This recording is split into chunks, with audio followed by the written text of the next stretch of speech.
瓦格纳宣称要离开巴赫穆特，是明修栈道，暗度陈仓，还是因为与俄罗斯国防部存在长期的积怨？各位网友，大家好，我是刘小飞。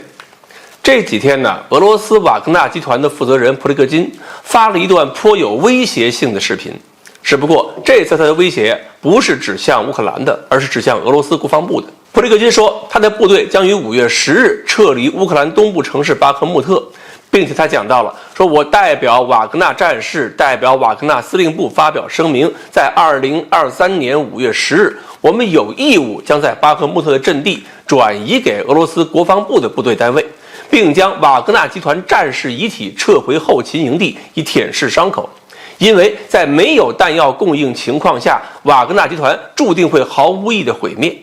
之所以普利戈金宣布要10号走人，是因为9号莫斯科要搞胜利日大阅兵，瓦格纳要给大阅兵留个面子。根据普利戈金的说法，俄军向瓦格纳提供的弹药比日常需求量少了70%，导致他的部队进攻非常困难。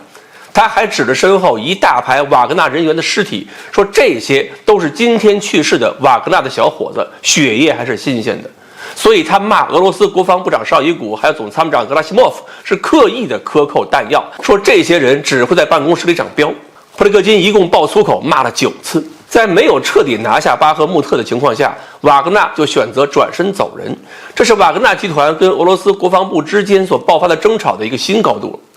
过去几个月里边，瓦格纳打的硬仗最多，普利戈金骂国防部的次数也最多，这在中国国内互联网上倒是非常符合亲乌亲美的标准。而且普利戈金以前就说过要放弃在乌克兰的作战，转向去非洲发展，因此这回说离开巴赫穆特也不算什么特别离奇的言论。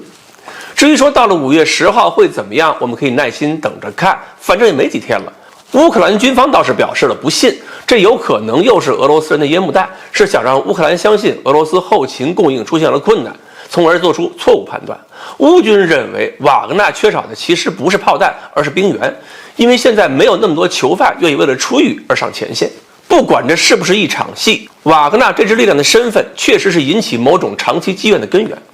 瓦格纳毕竟是雇佣兵身份嘛，拿钱打仗，而且他们还高调展示过一个战斗小组拿下一栋楼之后，小组里边几十个人可以分享几十万美元的奖金，这恐怕难免会让同样面对生命威胁但是只能拿抚恤军的俄罗斯正规军基层部队感到不公。